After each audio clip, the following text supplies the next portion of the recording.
Hey guys, I was back to entertain with another Survivor video, but instead of a season recap, is going to be the cast of Survivor 50s got revealed earlier today, and we just want to share our thoughts real quick. Spoiler alert, we're not very thrilled, but yeah, what's that bad time here? So I got my co-host here with me as per usual. Hello, it's me, Keenan again. How y'all doing? Yeah, all right. So let's dig deep because to be fair, so. We kind of saw leaks of the cast like last weekend or so we kind of like knew what to expect. But we were just kind of hoping that the leaks were wrong, to be honest, not gonna lie, because I'm not really thrilled about half these people. But anyway, I should preface this, or I should like say that I don't blame anyone for I'm not upset at anyone for taking the call. Like, we're just annoyed that like production aimed for certain people specifically. We're not mad for people like actually saying yes to it. So I understand you don't want to be a part of milestone season. So I get that. I'm not like we're not criticizing. We're not hating on the players. We're hating on Jeff and production. Or for the production for picking them picking the players. There's not there's if they get called go on Survivor, go do it. That's your chance. Yeah, but let's share some. I share my quick thoughts. Where are yours, Keenan? Okay, I'll be honest. It's maybe a rant. Not gonna lie. Yeah, I'm disappointed. I'm really disappointed in the casting, not by the players, by who they picked. Here's what I think they should have done. This is this decision that they're gonna regret in a few years. They should have made 49 be a season like Cambodia, like a second chance, but only include new era players, include players from 41 to 48, and then let the fans pick who we want on those seasons. And actually, even if you have no people for that from 41 to 48, do some players from 30 seasons, like do like the Everest Live or Edge Extinction players. Yeah, but then make season 50 be like legislatively make that season like only focus on players from season 1 Borneo, to even go to all the way maybe to Kagion 27. Mm-hmm. But instead, they didn't do that. They made 49 a regular newbie season, and now they have season 50. The problem with season 50 is majority of the players are from the new era. So, like, how can you say all last year, Jeff was saying that season 50 is going to be a celebration of Survivor. So you'll think that it will include a lot of the players from the older seasons, but it looks like most of the players are from the new era the last 5 years. Yeah. Sorry, we're gonna go on.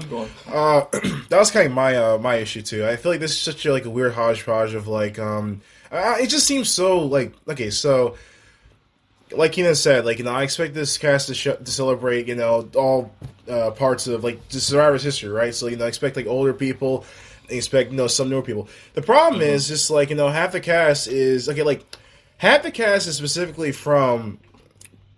Not just new era, but specifically from 45 and onwards. And that by itself isn't the worst in the world because, 45, 46, and 48 are the best new era seasons, at least not in my opinion. Mm-hmm. But even still, it just feels so strange to me that it's just so, uneven. And another thing, too, is, I'm glad that they got older people, Jenna Lewis and Colby have been there from season 1, season 2. Mm-hmm. But, the absence of people from season 20, Malcolm and, other season 20 people, or 20 season people, it's just, it's strange to me. Spencer, I know you played again twice, but I won't mind see Spencer again over, someone like Ozzy for the 5th time. Yeah, exactly. Or even Cass. Yeah, and I think what also bugs me, too, is, this could be the perfect opportunity to bring back people that haven't even got a second chance. All the people that have been brought back, pre-40, are people that have been here, they're here for their 3rd, 4th, and 5th time. Here's the thing. I like Sari, but do we need to see her for a 5th time? It's just same thing as Ozzy. And it's crazy. Jen Lewis is the only player on 50 who started season 1 to 20 that hasn't played more than 3 times. Yeah, sure. Larry Colby, Stephanie, Sari, Ozzy all played more than 3 times. Yeah, exactly. 3 more times. And no shade to her, but of all Borneo reps, why Jenna Lewis? Well, I heard apparently Jenna Lewis was kind of replacement because so just all stars. They were trying to get Greg. I heard rumors Greg was in the mix. Colleen. Obviously, Richard Hatches should be, but due to his what he did in All Stars, he's kind of not saying not. The production doesn't want to risk it with him, unfortunately. And also maybe Jervis. Jervis already played 2 times, so I mean, okay, well, anyway, so look, we'll get into our grievances, but just in general, this is just Yeah. I'm not too crazy about this cast. I try to give some leeway because I try to tell myself that it's like, I mean, unlike Game Changers where the season branded itself having Game Changers and had the cast or just second chance rejects. At least this one, at least it's not blatantly a theme. It's just like, I mean, really, they could just call it All Stars 2. And I think that what bothers me most is like just the inconsistency and like the abundance of like new era people when they try to tease a celebration of the little series. I mean, and I think also what annoys me too is like knowing the people that got replaced is another thing against them. Like the fact we could have Amanda on this season, but we didn't, is disappointing. The fact that we could have Malcolm instead of Ozzy is disappointing. The fact that Rob C was almost Jerry. here, like it's ridiculous. And yeah, and also a theme too. Like you can't have Kobe without Jerry. Exactly. Like, why couldn't you put Jerry in there? I think, especially I only saw her Instagram post. She looked all sad. She wore the black cowboy hat from Irva's Villains. You can tell she was really disappointed because she wanted to play again. Yeah. And not just Jerry, there's other players like Vesepia, winner of Marquesas. She has said many times she really wants to go back to play, but Jeff's just so stubborn. He doesn't want her to come back. And this really does get to me, too. Okay, Ozzy is come back for a fifth time. We can't get Sean Rector for a second time. I mean, Sean Rector, Vesepia. Even like players like my friend Connor, shout out to Connor. He likes Dina from Survivor Amazon. Even though she's not a memorable player, I would love to see what she's like 20 years after the fact. Exactly. Yeah. Same people, even like winners like Jen Maraska. Why isn't Jen Maraska is not in the top one options? Yeah. It's just. I wanted more like old school player. I want not like old let's say I'm not against new era players because I knew due to Survivor, they're trying to appease casual fans. So the only way to make casual fans watch the 50 is see show them bring back people like the Q and like Charlie and all those new era players. Uh-huh. But for a season that's supposed to be called 50, the 50 is a big season. It's a big mark. You're going to include just the players from the last 5 years to the last 20 plus years? Yeah, it's ridiculous. I'm just not a fan. I don't like again, of course, some people decline. Maybe, who knows? I know rumors that they really want Earl from Survivor Fiji to come back.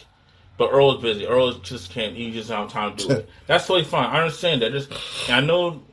And another thing is, I know they try to contact other players, but just let I don't say new meat, but new people to come in. Yeah. I heard rumors they even contact Boston Rob and Parvy to come back too. I'm like, they already played 5 times. Why do you want to bring back Rob and Parvy?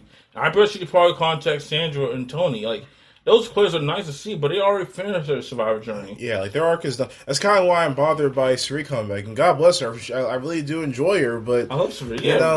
I feel like even though I think her Game Changers Game Changers elimination was pure BS, I still think it was a fine enough arc to end it. I mean, okay, well, think of it this way. Okay, so. Imagine this season comes and she's a pre-merge boot. That kind of takes away from her making Final 6 on their final season. And it's possible because Sari is she's on an outs because she's a big threat. Yeah, so. She's one of the best. She's a top 5 player of all time. She's definitely the best player in this on the list. Yeah, she'd be an automatic threat, and she's not good at challenges or find idols. So we'll see. I just hope. We'll talk more about the players when we talk about the players for each one. Yeah. But last thing I want to say is I give a lot of respect to what they did with Heroes Villains. In fact, I feel like recently it made me respect Heroes Villains more because they did the cast from all the. It started all the way back to season 2 with Colby and Jerry, and then kind of went all the way to Sandra Pearl Islands. You had kind of mix of all people from 1 all the way to 20. So I feel as recent as Russell. Mm-hmm. And I feel like it wasn't like the players from the older seasons got left out here versus Villains. It was everybody was all together. Yeah. And also I love the fact how they made a game back to basics where players like Colby and Jerry who never saw the idol in Australian Outback, they will have a disadvantage compared to. Wait, I think I said it wrong.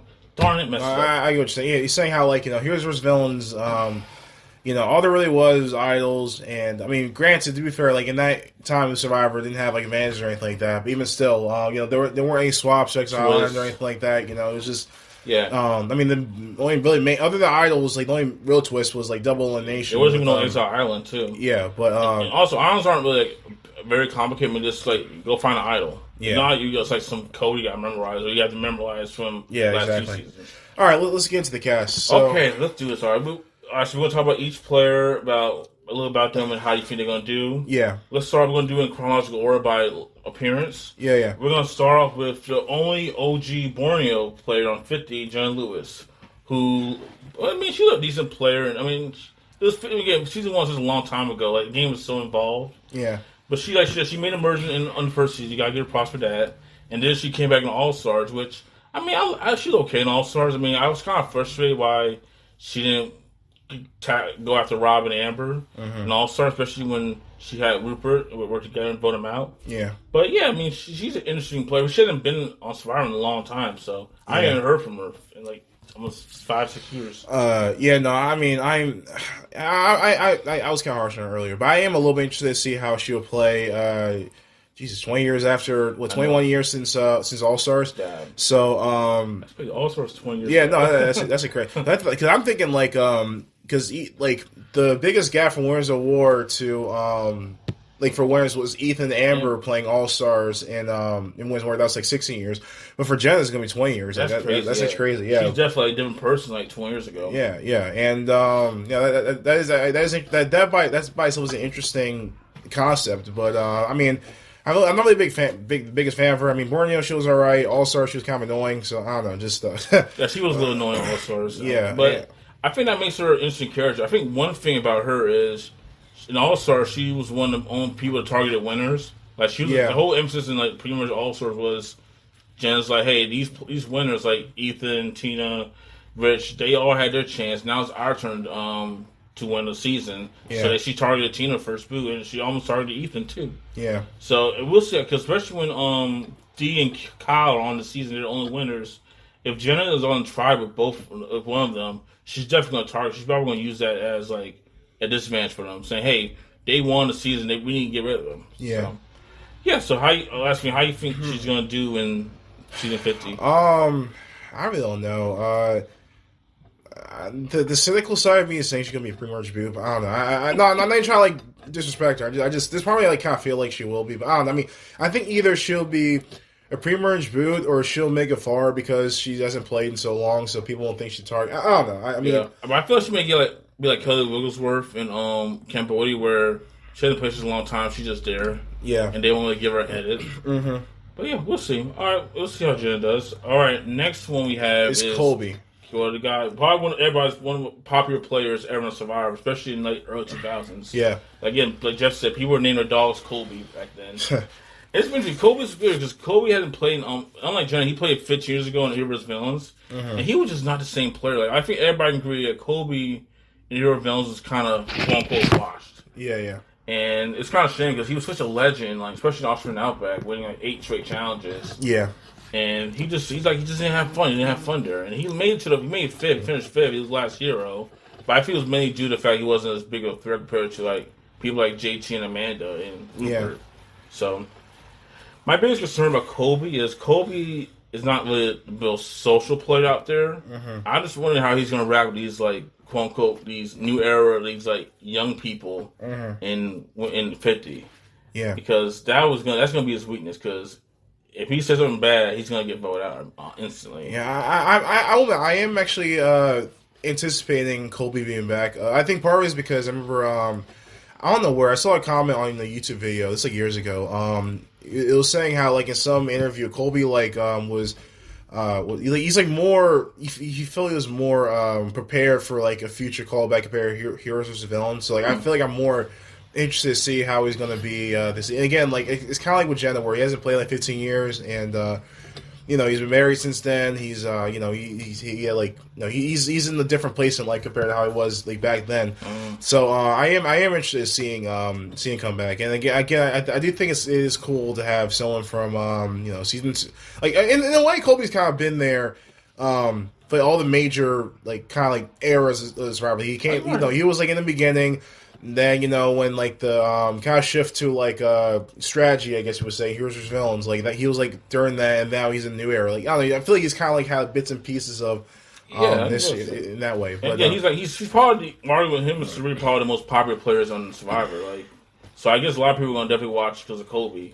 I hope he does well. It would be really good. Imagine if Colby finishes Survivor arc by winning Survivor, especially after the first season where he made a bad mistake that cost him the game. Yeah, he finally fix that and wins season 50. Oh, that would be such a great. I could call it absolute cinema. Absolute cinema. Yeah, I'll give Colby some credit. I feel like that, like unlike Boston Rob, if he won this this 4th time around, I mean, I don't think the cast is like peak or anything, but I feel like that at least there's some even ground there instead of like Boston Rob won 4th time against a bunch of morons, but. We'll see. We'll see. I'm definitely gonna move for Kobe. Yeah. I hope he makes the merge at least. So we'll see. All right, so we got Kobe done. Next up, we're gonna talk about is Stephanie LaGrossa. Yeah. So like I said, overview, quick thing. Stephanie's pretty popular. Like she was known for Palau for being the last person remaining on the tribe. She was run up in Guatemala, even though a lot of people kind of lost her. But she wasn't a fan favorite no more because she's kind of seen as a villain. Yeah. And then she last played Heroes Villains, but she was like the second boost. She didn't really do anything in that season. So Stephanie's weird because like interesting because she didn't play. She played the same time as Kobe did, but she didn't play. She didn't last so long. Yeah. So players kind of maybe fans kind of forgot who Stephanie was as a player. So that may help her out a little bit because she's kind of like under the radar. Yeah. I'm not totally thrilled on her either, to be honest. Really? No, I mean just. I don't know, like I as a player she's all right. I do think her story of Palau is fine. I think her shift to being like a more villainous character in Guatemala was interesting. I just find it funny how in Heroes versus Villains. Of all people, James is the one who's being meta about the fact that every time she's on a tribe, her tribe gets decimated. I know. Of all people, you heard about James Clement, the gravedigger. Still saying that. Yeah, but I am a little bit interested. I don't know. Just like again, like there's so many players pre-40 pre-20 that I feel like could got a chance to come back, and here we are again, like the same people over and over. It's just I feel like maybe 70 was a replacement, but I don't know. She's just a memorable player, and there's also rumors that she was actually going to be on Philippines because they want to have a season in the Philippines where. Instead of 3 medevacs, it was like 3 female all-stars. 3-1, yeah. So they were definitely talking about Stephanie, maybe possibly coming back. So I guess it's maybe the time. And she was on a show like with the Traders not too long ago. So there's people who do remember her face and who she was as a player. Yeah. But yeah, we'll see. Like, how do you think she's going to do overall? I forgot to say how I was gonna feel about Colby. Well. All right. All right. I'll see about Cole. I think Colby's if he gets his act right and is really prepared, I think he can make it far. I don't know. All right, but Stephanie, I can see her make it far. I don't know. She comes off as too self-centered to me, so I don't think she's gonna win, to be honest. But I can see her coming. I can see her go far. I mean, she went far in the first 2 times, so I don't know. If she's on a winning tribe, then maybe things will change. Maybe she can get. I don't know. Yeah, I know. Her luck in the winning tribes is like. It's not good at all. Yeah. It's up there with Denise in Philippines. Really? So. Yeah. All right, next one. Probably the best player on the whole cast. Arguably the top 5 best player of all time. Best not winner is Suri. Again, I love Suri as a player. She's arguably one of the best strategists in Survivor history, especially what she did in Panama and Micronesia. But the problem is, like, I love Suri Dev, but I don't want to see it for a 5th time.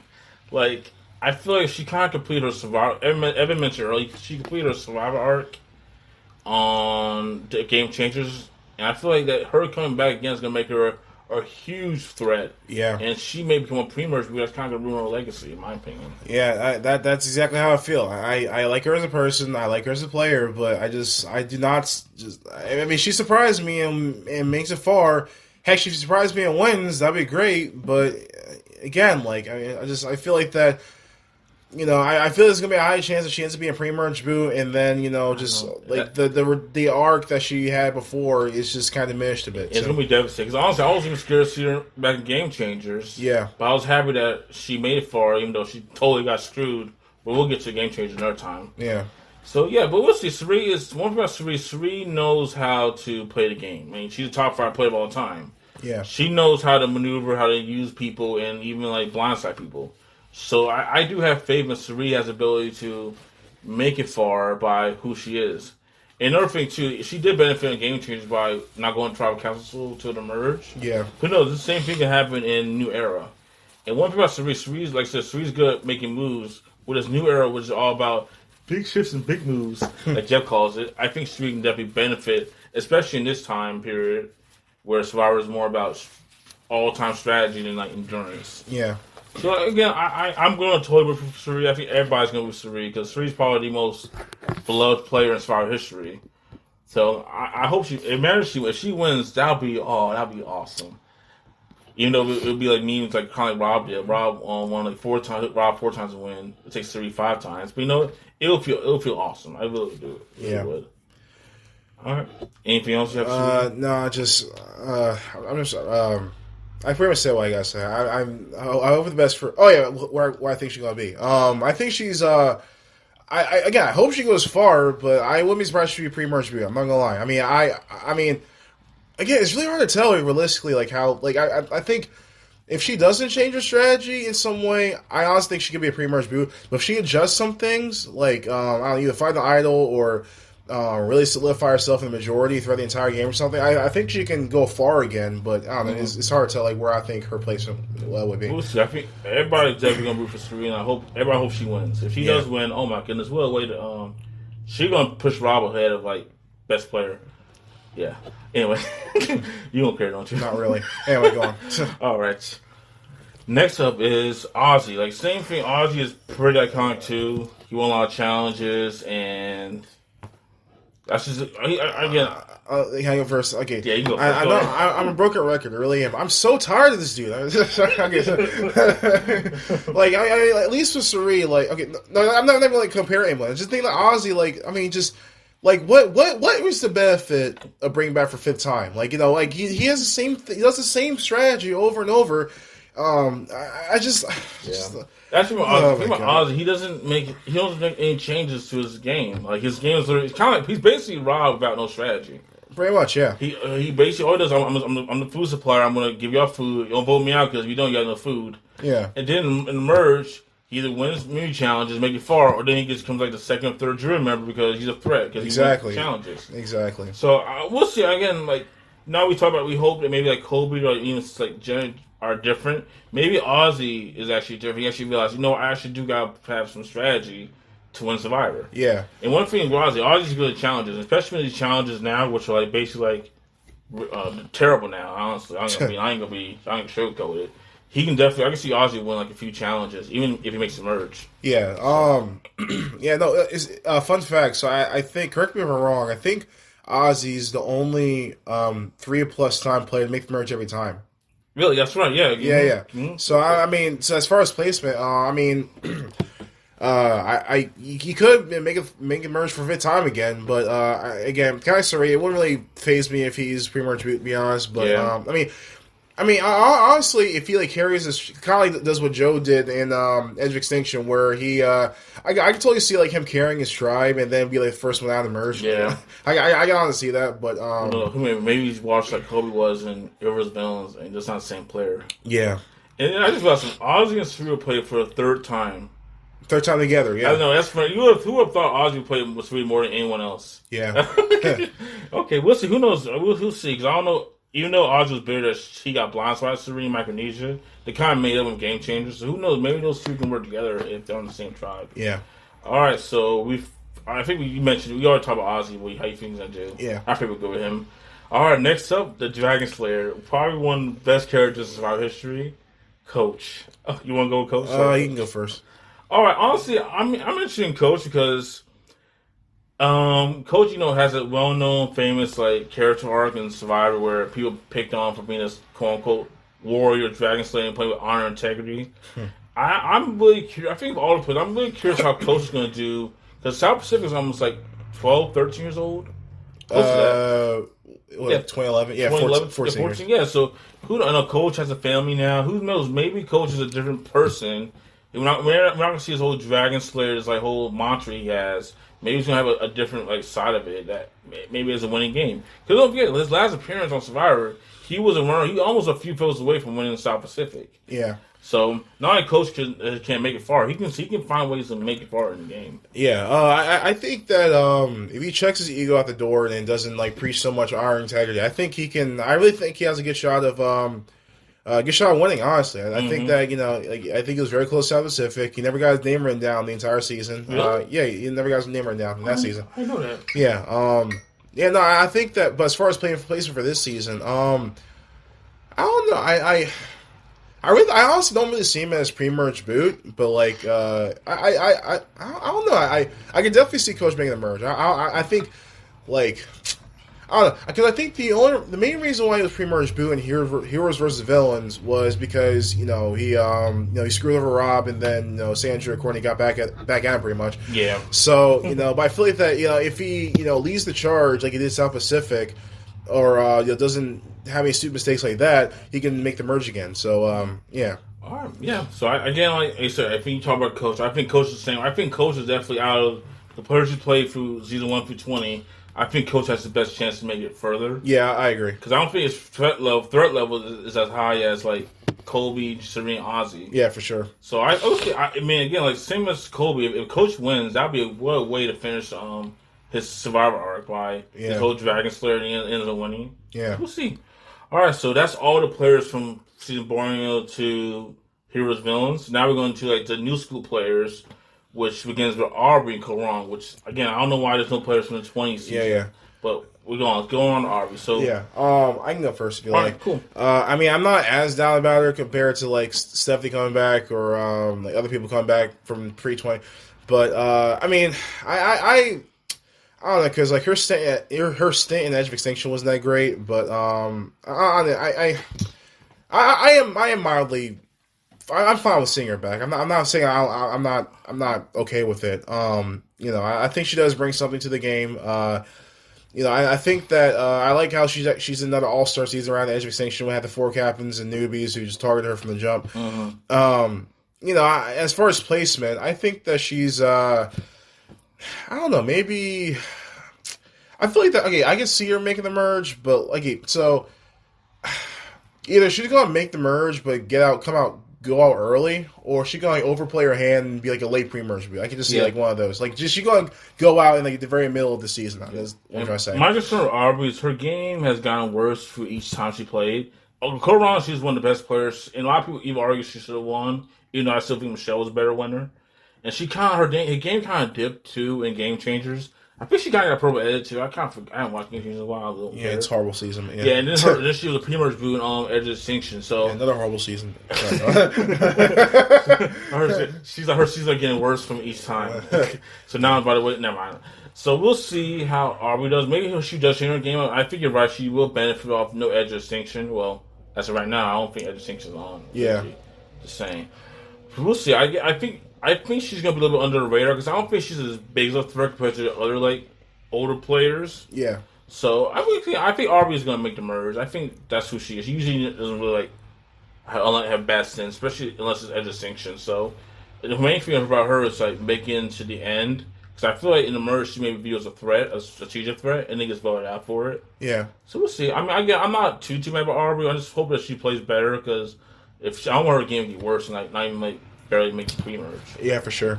All right. Who's next? Is it Chrissy? Yes. So Chrissy, she's probably one of the most not very memorable players on the cast. She played in H3, which we still think is a bottom 10 season. Yeah, for sure. But she was definitely the highlight of the season. It's like she wasn't going to win because she had no social game and kind of rubbed people the wrong way. But how do you feel about Chrissy? No, I look forward to seeing her again. I definitely think I don't know if I made a vocal in previous videos in 40 seasons, but I'm not a fan of Ben as a winner at all. To just be blunt. I think Chrissy Show won in that final 3 of H3, and so I'm excited to see her back. And I'm also very I kind of hope she makes it far. Because I think it'd be kind of cool that she makes it through a Final 4 vote with a vote and not through the fire making. Because that'd be really cathartic in a way. Sorry, go on. I was gonna say I am looking forward to seeing her. I'll say that much. First, I'm actually kind of surprised she got in because she publicly definitely called out Jeff. Yeah, especially with the Final 4 situation, fire making challenge, and H3 about how it was unfair that it came out of nowhere. So I'm surprised that Jeff even came back because people know if you talk bad about Jeff, you're not going to Survivor no more. I honestly think she probably just brought it back so that, she's the Final 4 boo, and he's like, ha, take that.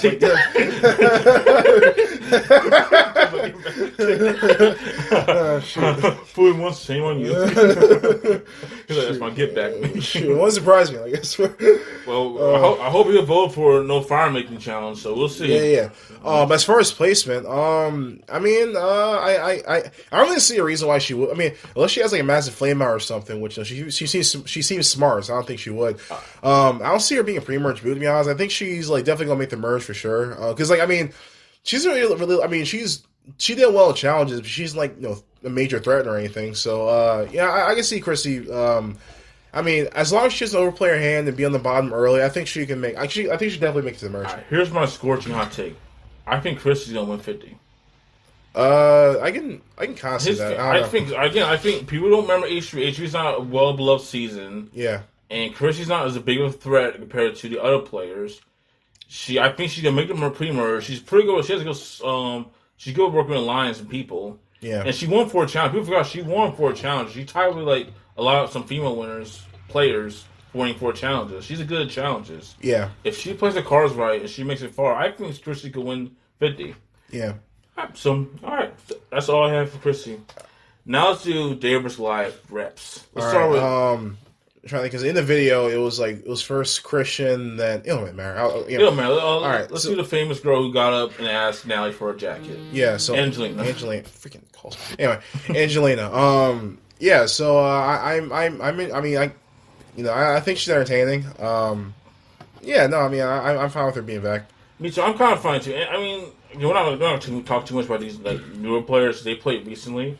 Angelina's good for TV. She's love her hater. She's fun to watch. Yeah, and I think maybe who knows? Maybe she's learned a thing or two about what she did in Average Glide, because Average Glide, her big problem was that she just looked bad. Like she like tried to do things like not get on people's skin, but end up getting on people's skin.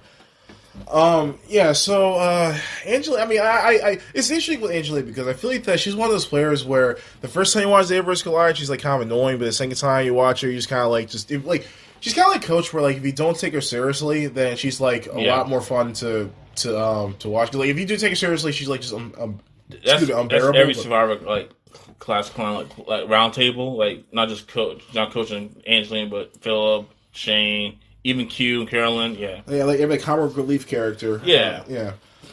But yeah, no, I'm Angelina's a fine character. I don't mind her coming back for 50.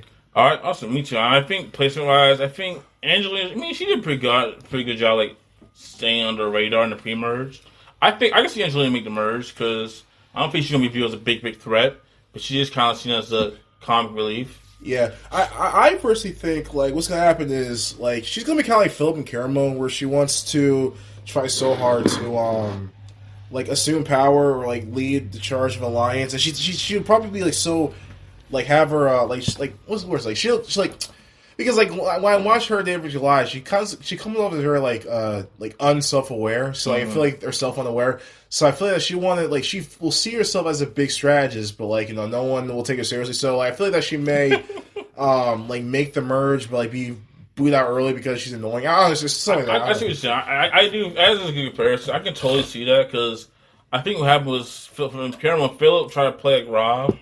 Who knows? Maybe Angela will try to play like Mike White or maybe Nick, and completely backfires on her. Yeah. So we'll see. I'm happy for Angelina. She's a good comic relief, good player. Who knows when her game changes? Let's move on to Mike. I gotta say this. I'm saying this. Okay, I like Mike as a person. I love because he was one of my favorite people on The Amazing Race. He was with his dad before he was on Survivor. Yeah. And I heard the White Lotus is a really good show. So kudos to him having a really good show on HBO. Why is Mike back and not Davey? I'm sorry. There's nobody. I guarantee you, there's many players who say who you rather have on 50, Davey or Mike. Everybody's gonna say Davey. Exactly. I ain't think Mike White could be on Survivor because aren't they filming White Lotus right now? So why? Again, and people for context, Mike is actually really close with Jeff. They know each other for years. Yeah. In fact, Mike has some fumes like saying. Was in some Survivor seasons, and that kind of changes them a little bit. Like for example, San Sir was supposed to be redemption, like duels, but they got rid of it because of Mike. So he has a lot. So Jeff definitely like has like favoritism over Mike over other people. I can totally see like Jeff just say, "Hey, best friend, you want to go on Survivor again, and that's what happened. I mean, I like Mike. His fan, Mike has zero chance of winning. I mean, it's just be real. Like everyone knows who Mike is. He's a very successful movie writer. He's director of The White Lotus, one of the best shows right now. And he was second place. He's not gonna win because they're not gonna give a guy like Mike $1 million, even though he has a good game. That's just how it is, unfortunately. Yeah. I mean, well, to be fair, like, I pull his card, but I mean, you said Gabler wasn't going to win 43. He ends up winning. You said Seafood was going to make it far. He ends up being the one booed in the next episode. So I guess it's 3 times the charm. Like now, I said Mike has zero chance of winning. He's going to win. Oh, man, but what was weird? He had White Lotus be like one of the best shows, and it wins 50. Yeah. Oh, geez. So we'll see. Who knows? But yeah, I mean, I still think Mike overall as a player is pretty good. He was definitely one of the top strategists in the Goliath tribe, and he definitely would have had a good chance to win if he got rid of Nick and Nick won immunity one in the end. Mm-hmm. So we'll see. I think Mike is overall as a placement. I think he's gonna make the merge for sure because I don't think he's viewed as a big threat in the pre-merge. Yeah. So we'll see. I'm still curious. I'm still surprised he's on Survivor because he knows Jeff and like what Jeff like has certain like parts of Survivor, and some players can't do that. I don't know, whatever. Yeah. I mean, yeah. As far as placement, I mean, I like Ian says, I doubt he's gonna win. To be honest, because I mean, again, like not only is not only is he like a millionaire, but he's a well-known millionaire. So I mean, unless he pays like some all-star game or something, I doubt they're gonna give him the win. Oh yeah, Kansas literally won 46 because of her story. Yeah, but as far as like actually placement, I mean, I guess I kind of like Chris. I don't really see him as pre-merge boot unless he like just his flames out. I think he's gonna make it far. So we'll see. But all right, then, that's Mike. All right, last one, Davis Live is Christian, probably the most notable player on the Davis Live. I mean, Christian's interesting because I feel unlike Angeli and Mike, he's going to be more of a threat from the start because of his game in Davis Live. And I'm really curious if he's on like a good alliance at the start of the season, he's in trouble. Yeah. So yeah, I feel the same way. I am happy that he's here. I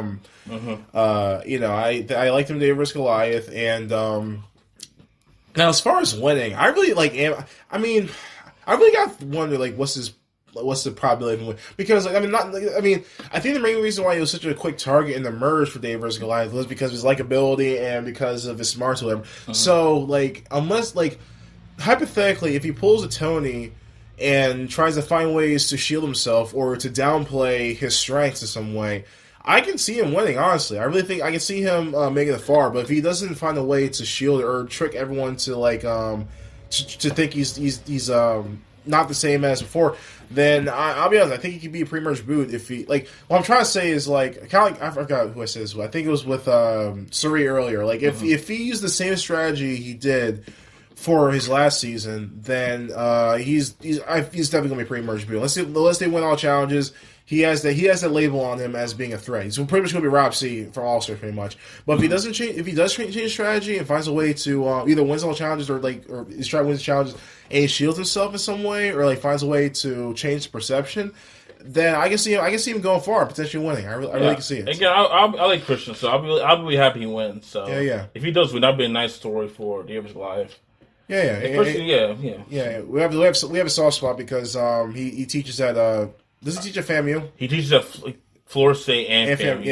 FAMU is our parents' alma mater. So who knows? I may go to FAMU one day, maybe meet Christian. Meet Christian, yeah. Yeah, so again, like I said, I like Christian. I mean, he's probably one of our favorite players in the New School Survivor era. Yeah. So we hope he wins. Like I said, I think he's gonna be the merge too, and I think if he does downplay his game sometimes, he'll make it far. Yeah, for sure. All right, so we got to Davis Live. Now let's get to the only Ezra Singleton rep, which is Rick Devens. So he seems like a nice guy. He really is. I can help you out. Yeah, go. I like Rick Devens. I like Rick Devens as a person. I think he's a really good person. I have nothing against him as a person or human being. But why Rick Devens? I'm not crazy about him as a player. I'm just be honest. I mean, he's like Ben, but he didn't win. Like, honestly, he basically is Ben.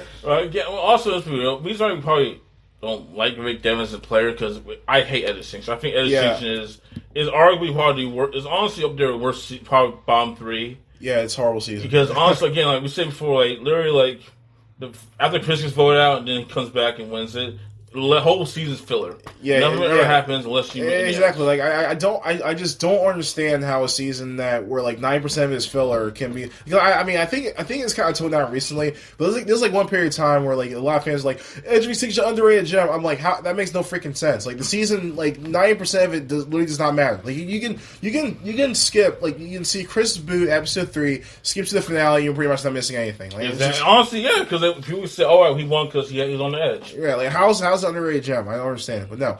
Anyway, horrible season, but no. One thing about Rick Devens is that Jeff likes Rick Devens. Like on the On Fire podcast, I think Rick Devens was the first like player to be on with Jeff as a co-host. Yeah, and I only heard apparently in 41 before they scraped it to something else. Yeah, they wanted Rick Devens to be like on an island, be like kind of like he was gonna be the Survivor NPC pretty much. Yeah, basically. So they Survivor Dev had an eye on Rick Devens, and Jeff really likes him. Again, I think actually, it's funny you mention that because it all comes in full circle because Jeff had this idea of making 41, having Fire Sluggers be Survivor Economy and Rick Devens being the Survivor NPC, and all it took was Mike White to tell him that. It just now dawned on me. It's all coming full circle. Like, all was Mike White telling him that it's not a great idea. But no, imagine if Mike White just voted on 50 because of the token. Congratulations, you played yourself. Oh, that'd be hilarious. Yeah. But yeah, no. Yeah, I mean, as far as placement, it's funny because, like, we technically seen Rick Devens in a pre-merge boot, but then he came back in the game, so... he technically is a pre-merge boot. Yeah, technically, he is a pre-merge boot, so... I was really thinking about on Twitter, on the day of the finale of Edge Extinction, I remember the Survivor Twitter had, like, Survivor X, what the freaking name is, had, like, it said, like, what was the best moment of the season? Like, 10 of people said, like, Rick will be going... That was I feel bad. Rick Devens got a lot of hate for that section. He got a little way too much. I'm like, bro, I gotta chill out. Survivor Tour is something else, man. It was something else. But I digress. So, but no, as far as placement for this season, he won immunities in Edge Extinction, but he didn't like challenge beats or nothing. So I don't know. It's really hard to tell. I'll put it this way. Like I guess like I wouldn't be surprised either way. I could see him being a pre-merge boot, but I can see him making it far. So I don't know. Either a pre-merge boot or makes it to the Final 5, no in between. Pretty much, yeah. I'll say I think Rick Devens is a pre-merge boot. He got voted out on 4th in Edge Extinction game back. Yeah. So there was something he did in the pre-merge where he got voted early. I know because like the trial kept losing, it kind of hurt him his game.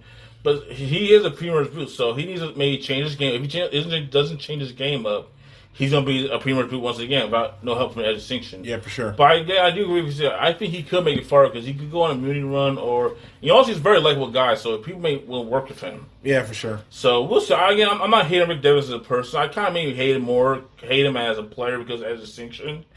But I mean, if he makes it far and wins it, I'll be mad about it. All right, who's next? That's all the players from season 1 to 40. Now it's time to do new era players. That was quick. All right, what's next? Okay, so let's start off with Jonathan. Jonathan, aka Thor. Yeah. So Jonathan, like personally, I like 42. Even though I think 42 is kind of like a little bit down because the sets of 46 and 47, 48. I still think Jonathan was still like a great player in 42. He was definitely kind of. I think you mentioned earlier, like 42 because like the way how each player was different. Like Jonathan was seen as a bulky, like tough guy who won challenges. But he was very gentle giant. Yeah, I'm cool with Jonathan coming back, but I feel like that I just realized where's Omar? Like, was he like a good player in 42? I know, why is the Omar on there? I just realized that. And I'm just saying, like, if Jonathan had like a companion, kind of like Colby and Jerry or James Amanda or like whatever, then I think I can be more hyped. I mean, I'm still looking forward to seeing him because I did enjoy him on 42. Mm-hmm. But if he had like a companion with him too, like Omar or Marianne. Those rumors, Marianne was like leaked as. Yeah, well, I'm just thinking just like not even just winners. I mean, I know they Colin D, but still, I'm just thinking like Omar or even Lindsay or. Other people for you too. Like just like someone like kind of like counterbalance Mike or Mike, yeah. Mike. Well, that'd be cool having Mike on the season. Oh well. something to kind of counterbalance the challenge prowess he has, then it can be more interesting. But I mean, as is, and I don't mind him coming back. He's a big tough white guy, so Jeff's gonna love him. I'm sorry. I'm wrong for that. Sorry, I'm wrong for that. Sorry, but you're wrong for that. Jeff like Ozzy's on there for the 5th time. You think Jetto's like Ozzy? All right. No, because he did well on Game Changers. It's the funniest thing too. So I heard apparently Jeff didn't want Ozzy on Game Changers. Production really wanted, but I think Jeff, they made a caveat that they want Ozzy on there if Jeff has Varner on there. I know it's not. I know it's not age well at all. It's not age well at all. Don't know why Jeff was so mad about the Varner. I vouch for you to come on Game Changers. This is what you do to me. Oh, I know why he's mad. I know. It's just funny how things happen. It really is. Okay. No. Jokes aside, though, I am following Jonathan coming back. Yeah. I think Jonathan's gonna make the merge. Like, yeah, challenge beast. Yeah, no, he's gonna carry his tribe. Yeah, with his tribe, like in the especially with a small tribe, he's gonna dominate challenges. He's gonna carry. I won't be surprised if he doesn't make the tribal council to the merge. Yeah, for sure. I definitely think he's gonna. Yeah. I think he's gonna make. How about this way? Like, if he's like with another strong guy, like Colby or like another like just strong guy in tribe, then I think that like. I mean, like, his importance to the tribe won't be as significant as, like, cause I think at 42, I mean, yeah, they only lost one challenge, but, like, he's still, like, the only, like, really, like, I mean, him and Lindsay are, like, the only main, like, strong people on the tribe. Like, if he has, like, if he's the only person in his tribe that's, like, really, really strong, then, yeah, he's definitely making the merge. If he's, like, paired up with someone else who's strong, then, I mean, he can still, like, you can still make it to the merge, but I feel like that if they go to tribal council, it won't be so easy to say, "Oh, we're going to keep him because of physical, physical strength or anything." Yep. But, yeah, but I'm pretty confident he's going to make the merge. Yeah. So yeah. And I think other thing, it would be really cool to see Jonathan meet Colby because Colby's like the OG like Survivor beast and challenges Survivor player. Yeah. And then you got Jonathan, who's probably the best new era like challenge beast. Yeah. Like them interacting would be really cool. I could totally see them be best friends because like. They're both laid back guys. They probably don't have no strategic game, so they're probably the best friends on the Yeah, you get actually you get the challenge beast from season 2 and season 42. Huh. So yeah, what a coincidence. So yeah, again, I think he's gonna be a lock for merge. If he gets brought up pre-merge, oh Lord, we jinx him. But yeah, we'll see. I don't know. We'll see if it changes the strategic game and social game because that was his downfall. But again, we'll see. Yeah. All right, so that was it for 42 people and 42. Now we're gonna go all the way to 45 now. Yeah, let's start off. Now we have D. D, the winner of 45. She's one of 2 winners on season 50. So it's interesting because I feel like it's easy to talk about D because we talk about it a lot during our reviews comparing the winners of 46 through 48, and we saw 45 recently. So again, D won 45 stealing him because she had a strong alliance. She had control of the whole game. She was aware of what's going on, and that's how she won. If she's going to try to become the third 2-time winner along with Sandra and Tony, she kind of has. I don't know. Do you think she has to do the same gameplay, or she may have to do something a little different? I feel like she got to do something different, to be honest, because like I feel like that. I'm not saying 40. I don't think 45's cast is bad or anything, not at all. But I think that part of the reason why she was so successful was not just because she was in a strong alliance, which that's great for her part, but because honestly, a quarter of the people who made the merge, like it was kind of dysfunctional. Like you had Bella was like completely coming apart when the merge hit. We have people like Katura who nothing against her as a person, but she's not a great player at all, and she screwed up her own plan at Final 5, and if she just followed through with it, then D would vote out. But no, I think that I think that she has to probably play under the radar to really slide by with this cast. I think that if she does the same thing with this cast. I don't think she'll make it to the end. To be honest. My biggest concern about D is since she played recently, she won recently. She's gonna be an automatic threat day one because they know who her game is. Yeah, exactly. Especially who she is. Obviously she's not Poverty, but D's like prime example. She's Poverty 2.0. She's has a strong social game, has looks, and try convince you to work for her, and she gets you at the end. That may be a little worrisome for some players, especially someone like Sari, who maybe D minus her Poverty, and she's I gotta take her out. Yeah. So I think D's weird because I feel like. I like Dee. I think she's a good player, but I don't know if she's gonna make it far in this season compared to 45. Yeah. I think you're right. The only way for her to make it far, I don't even know if she's gonna win because I don't know even if she makes final 3. I don't know if she's gonna win because. Yeah, for sure. That's a quick question. I know probably gonna say no, but if D or even going to get a Kyle, if they win and they're two-time winners, are they like number 3 now all time? Oh God! I mean, they have 3 wins compared to other players. To be fair to them, they are the most dominant winners of the new era. But I'm sorry, but no. I think again, like it's nothing to take away against their wins. But again, New Era Survivor is it's great value Survivor to me. I mean, like it's not as anyone as impressive as. Sandra winning Hero vs. Villain the second time, or Tony Wynn wins the award the second time. It will be as impressive to me. So yeah. Again, I don't think they're gonna win because I think they're gonna target the winners. Yeah, exactly. Because like I said, so we'll see. Again, like I said, Dee's got challenges. I think her only chance to win immunities or challenges or have strong lines. But if not, I can see it'll be like an early pre-merge boot. Yeah, I can see that. But we'll see. All right, so. Who's next? 46 people? No, we got actually Emily. Emily. Yeah, so it's actually surprising because Emily, I saw on after this 45, Emily said she's not going to play again because she felt like that it was just like she completed her story. She had no reason to play again. Yeah. So when I saw the fact that she was rumored to be on 50, I'm like, what? Emily back again?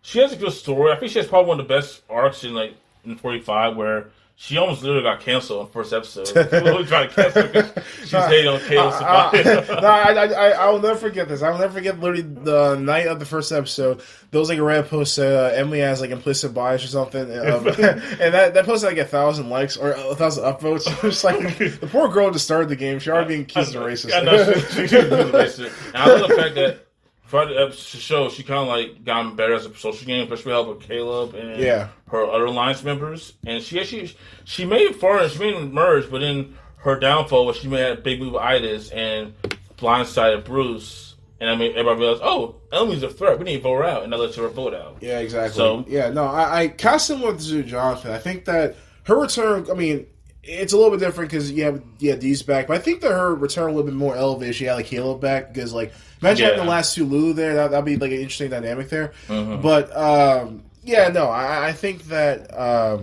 I'm cool with her coming back. I mean, I liked her as a player. I mean, ultimately her big move Idas got her out at the end. But I'm fine Emily coming back. As far as placement though, it's I know I say all the time. It's kind of hard to tell. I think that. I don't know. I think what I can tell you, this is so specific, but I can totally see it happening. I think what will happen is she'll be in a pretty decent spot. Then she'll be out of the loop for one vote in the pre-emerge, and then the next round she'll be out. You know what I'm saying? Like I know it's a very specific. Like that's very specific. I know, but I can totally see that because like I don't know. I just feel like I can just see her doing all right socially.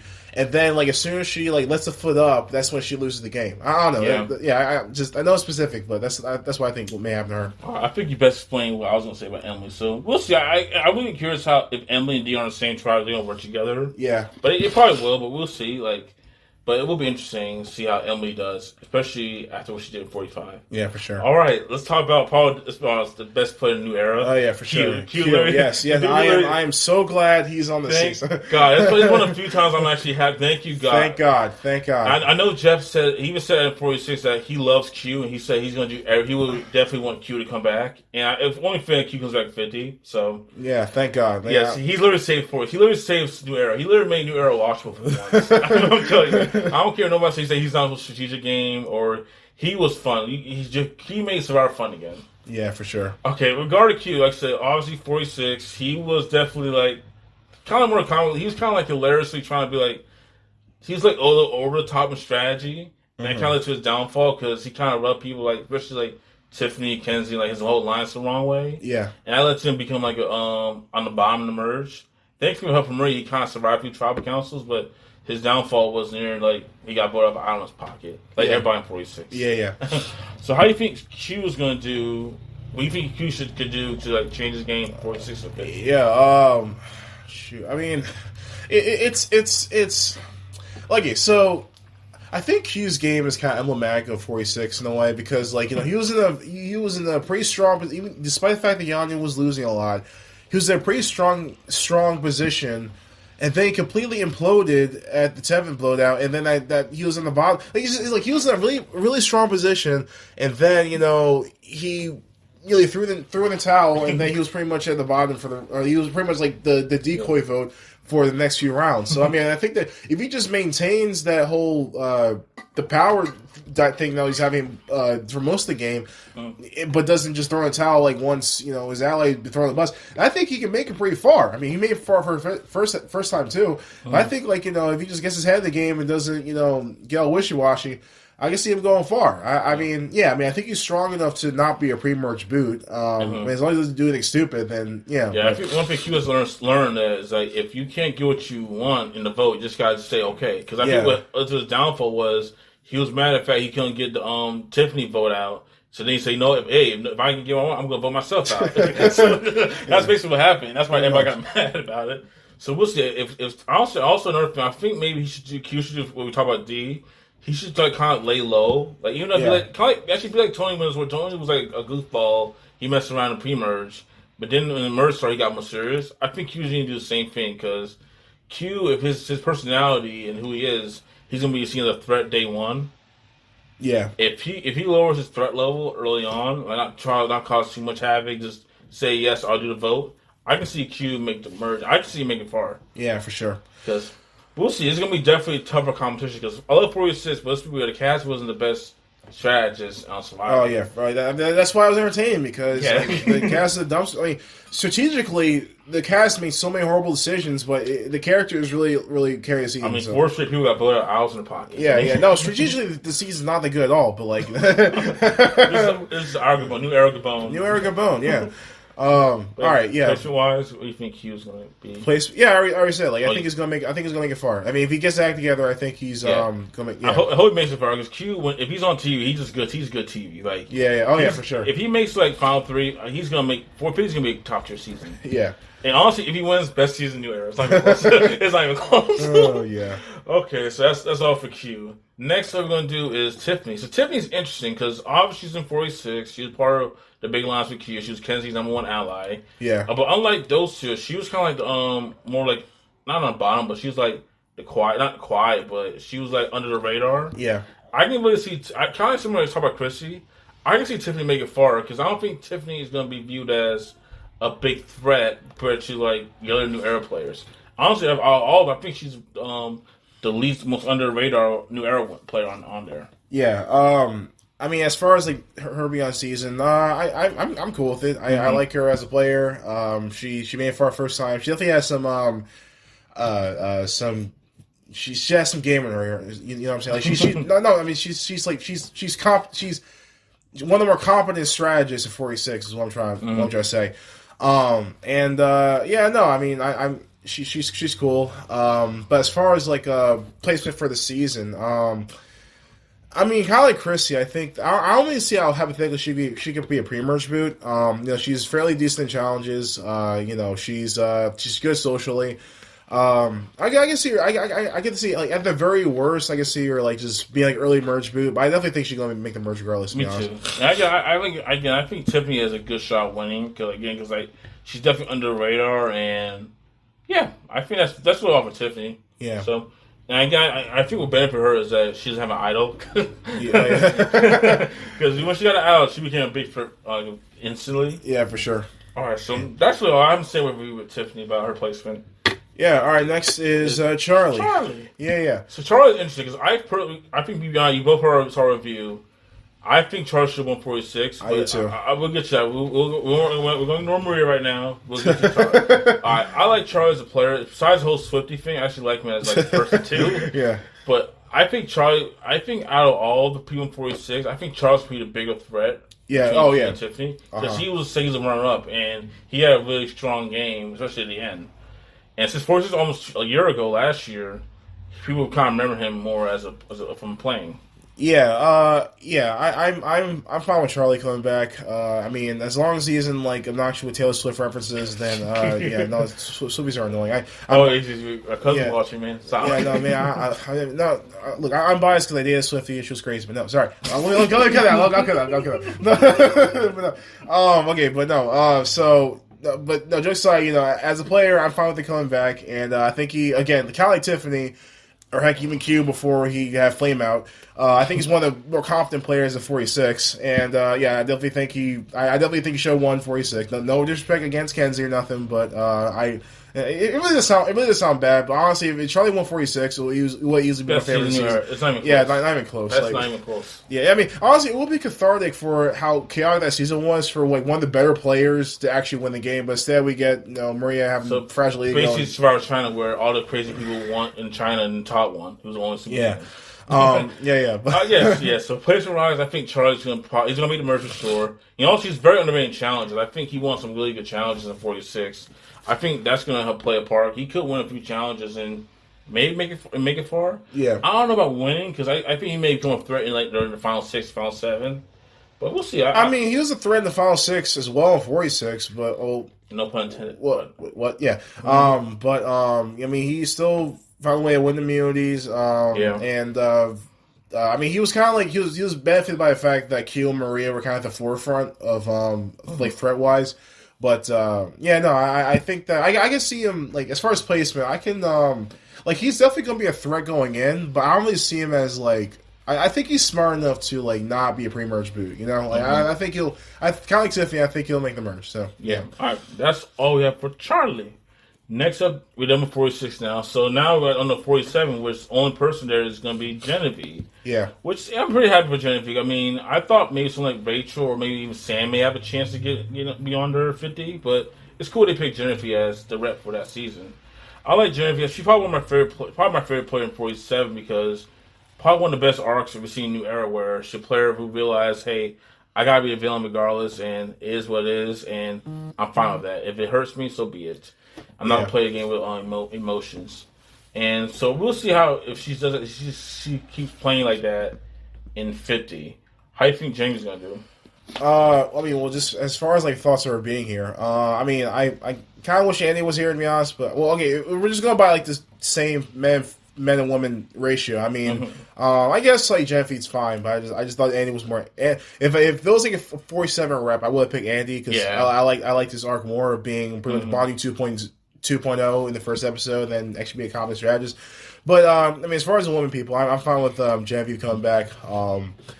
And as far as replacement for this season, I don't know. It kind of like I forgot who I said for earlier, but like I can see. I think it was for Rick. I can see her either or won't surprise me. I can see her being a pre-merge boot, but I can see her going far. I mean, I can see that. Just no matter what placement she's in, it wouldn't really like surprise me. I mean, I can maybe see her going to the end, but I can honestly just see her being like a fallen angel or just like making it kind of far, but just being booted just before, or just being a pre-merge boot. So yeah, yeah, I'm the same way. I do agree with you. I think maybe Andy should have been like the rep for 47, but we already have Andy, which is Aubrey. So yeah, but yeah, I'm the same way. I think Genevieve's either a first or pre-merge boot, or then she may make it pretty far in the game. Yeah, but it's gonna be interesting, especially when she has no allies in 47. Who she's gonna work with? So, oh yeah, I found it really funny that she did with Rome in all pre-merge at 47, and then this season in 50 she might have to deal with Q. They're the same person, so that's gonna be interesting to see. So yeah. All right. Next are the three. Count them three. 48 reps. I love 48. I think 48 is still a top 3 season, but man, 3 reps. Top 3 new era seasons. Sorry, top 3 new era. Thank you. Thanks for my top 3 new era seasons.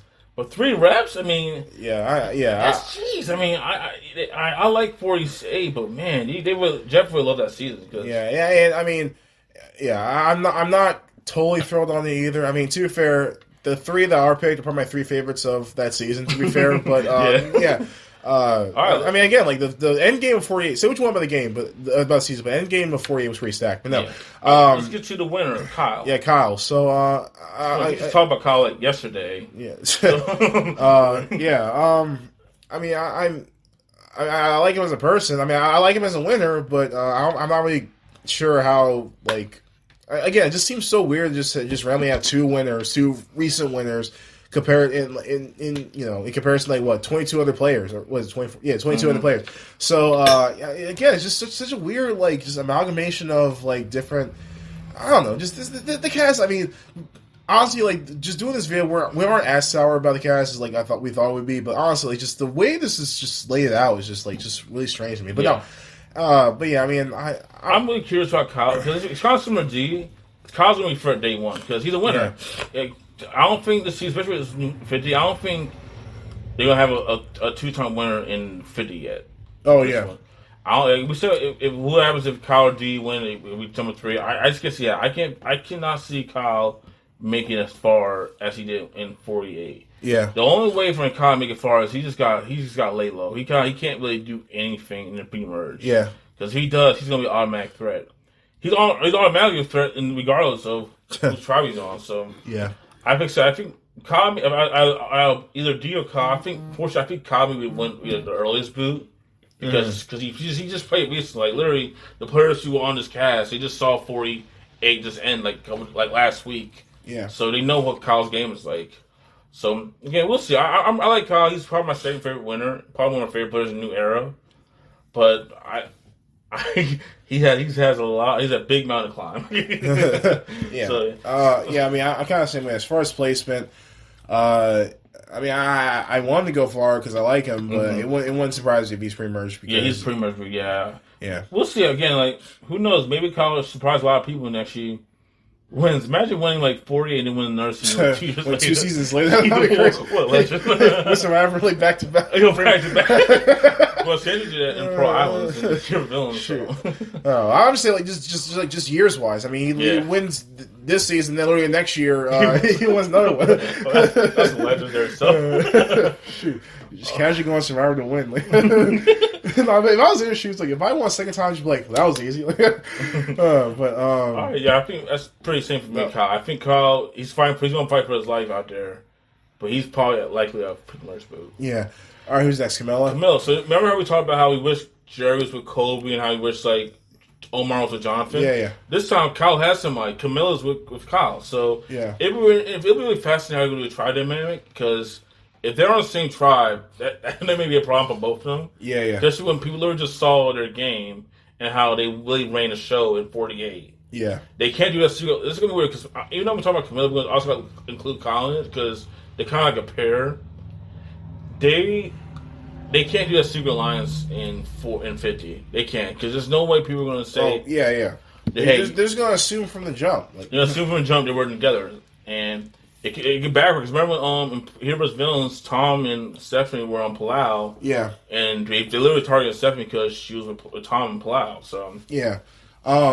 Yeah, I mean, I found Camilla coming back, but as far as placement, I mean, I feel confident. I probably feel confident that she's probably gonna last longer than Kyle, to be honest, because like the target isn't as big on her. But I'm very curious to see how it plays down the way because I'm curious if Kyle and Camilla are just going to be a duo again, but just be like don't even try to hide it because people know about it, or they're going to try to just try to like go their own separate ways. Separate ways. I'm curious how the dynamic is going to play. It's weird because for them, Tony and Sarah are cops on us. Like they were on the same tribe in this world, but they literally didn't talk to each other. They really couldn't interact because they would have said people thought they were a threat. Yeah. Then Merge came, they came back together and worked together and made it far. Yeah. Maybe Kyle and Camilla can do that. Maybe the best thing for them is one's on the other one tribe, the other one's on another tribe, and they don't meet to the merge. Yeah. Then that way they can do this. They maybe try to do a secret alliance and try to work together. And who knows? It would be cool to see that dynamic work again because if they work again and make it far, they probably one of the best duos in Survivor history. Yeah, for sure. Especially the impact, especially how not VC wise, but how successful they've been. But yeah, all right. So again, I think Camilla placement wise. It's tough because it really depends on where Kyle is with her. Because if Kyle's on the same tribe with her, that's gonna be tough. She may be a pre-merge boot, but if they're not on the same tribe, they don't interact, I can see Camilla make the merge because I don't think that she's going to be viewed as a big threat in the pre-merge. Yeah. So we'll see. We'll see. I like Camilla, so we'll see. I root for her if she makes it far. Yeah. All right, and last person. Well, we got 49. Last known person. Known person. We say known, but we already know leaks from 49. So anyway, sorry. Last known person is Joe from 48, and like I said, Joe was definitely a lot of people, especially a lot of people thought he was going to win the show like 3 weeks ago. Yeah. And I think one thing about Joe, I think the best thing with Joe is Eva's not there. Yeah, I am curious to see how he'll play without Eva. I'm curious to see how he play like with Coach. To be honest, I feel like both of them are kind of like honor integrity. So it's gonna be like David. Like, we're gonna be his whole line now honor integrity. We're gonna make it far. Man, please, Survivor guys, put him on the same tribe. Yeah, I think you see Coach and Joe and Jonathan Colby on the same tribe. Yeah, but yeah, regarding Joe, I think best friend with Joe because Joe, since Eva's not there, he doesn't have to be like, hey, I promise I will take you far regardless, even if it hurts my game. He can kind of play his own game now. Yeah. Which I think is definitely going to benefit him. I think it's going to be interesting because we really didn't see that side of Joe playing his own game besides playing the whole honor integrity. Yeah. And he's good at challenges. I mean, he tied the new era record of most individual wins, and he was one shot away to tie the Survivor record. So he's definitely going to be a challenge threat. And I think he's good at challenges too. So he's like, I can't see Joe be like a pre-merge boot. Yeah. So, again, we just really just talked about him not too long ago, so it's kind of hard to talk about players in 48. But how do you think Joe's gonna go? I think that he does have a little bit of a target on his back because he's like a physical player, but I don't know. I wouldn't be surprised if he's pre-merge, to be honest. I think I hope he goes far, but I think that I don't know. I think what's going to happen is like kind of like what I said with Emily. He's going to like try to be the majority, and then all it takes like one vote for him to crumble, and then next round he's out. And one thing about Joe that people saw, he gets paranoid very easily. Yeah. So I can't imagine like a player like Genevieve, like even like old school players like Sari, oh my goodness, Sari getting him to paranoid. Oh my goodness. Yeah. That's scary. And I think people can definitely will use Joe as like a pawn. Yeah. And that could hurt his game. But again, I like Joe, so we'll see. I think either he's either pre-merge boot or I think he makes it merge because his tribe wins a lot of challenges in the pre-merge. Exactly, yeah. And he comes to challenge for it and makes his vote out then. Yeah. See? All right. Well, again, last ones are the players in 49, but we have we tell you know who they are because leaks, but I'm not going to spoil it. And I'm pretty surprised we got 49 reps on 50, but again, we had Russell Hans on Samoa. The next year's on Heroes Villain, so yeah. I guess again 2 reps, so and we know who it is, so you kind of know they're gonna make it far, or they're like some. Well, yeah, I mean, as long as we have like a second boot on like Season 50. That's a good point. And imagine one of them being a winner. We actually have a third winner, which we don't know till December. So. Again, yeah, that's really all the cast. Any thoughts you have on it? Again, I'm not. I mean, like, I think a lot of these players, I'm fine with them, like as individually, but I just think that just like the actual, like just collectively, this is just a strange. This cast is a choice. I'll put that as much. Yeah, honestly, it's a choice. This is a cast I don't see like in like season 45. You know what I mean? It's not season 50. I mean, not even just that. I just think that like it's just so strange to just have like like top of the line names like Colby and like Saray and Ozzy, and then just have random new era winners. Like it just seems so. You know, it seems like remember when we played those Brand Steel Survivor Simulators? Yeah, you kind of feel like that. It really does. I feel like just a random generator that just like picked random all stars and just go from there. So I mean. Yeah. And last thing, we done after this. Who are your favorites to win? Also, who you think may make final 2 or 3? My favorites to win? Yes, your favorites first. I mean, like, I love Saray as a player. I'm just not thrilled about having her back for 5th time. But I don't know. I mean, like, who I'm the most confident of, like, entertaining the most, definitely Q. But I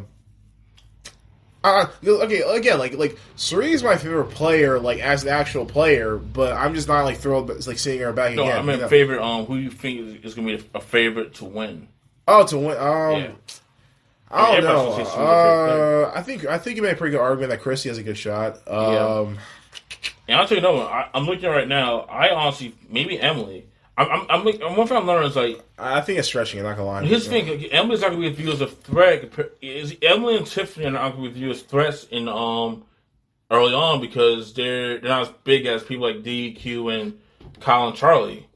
Well, Tiffany, I agree, but I don't think Emily's social game is like that strong enough that she's like put in for the final three. She's gonna make a good case for herself. Who knows? Maybe she might surprise me. Again, like just how we said, Kobe is probably did 15 years ago. Maybe Emily learned from mistakes last year and said, "Okay, if I go on Survivor, I'm maybe more of a social game." Right. Well, make changes. Think of it this way too. Like I think that another thing too. I think like. There's some players on here that if they make it to the end, they already have a strong case because it's just the name they have themselves. Like if Suri makes the end, honestly, you can play a horrible game, but because people kind of sympathize her being back for fifth time, people just kind of just going to give her the money anyway. Like same thing with, to a lesser extent, same thing with Ozzy.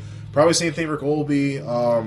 Maybe Coach, maybe I don't know. I mean, I don't know. There's some players that if they get to the end, they're automatically going to get a win just for namesake. If like Emily's sitting at the end with like Serena and Ozzy, she's cooked. Yeah, she's cooked. If she's like sitting with like Colby and Coach, she's cooked. She's sitting with but then again, she's sitting with like Tiffany and Charlie, for example, and has legitimately played a better game than them. Then she has a decent shot. So, and my last thing, my biggest fear is this season turns into Winners of War 2.0, where the new era players, they just pick apart old school players, and then whole merge all these new era players, and whole thing is like, oh, old school players can't compete with this new era, and they're gonna deal with that, and they're gonna deal with possibly like, man. So I hope it's not that. I really hope the old school players they kick butt. I hope I'm not saying I'm rooting against new era players, but it'll be so fast. It'll be so like satisfying seeing like Coach, Kobe, even like Jenna Lewis, like dominant. Like she do well and show the new era players, hey, we maybe haven't played a long time, but we're just as good a survivor as you are. Yeah, because it really was frustrating seeing like when all the old school players got voted out so early. I agree. All right.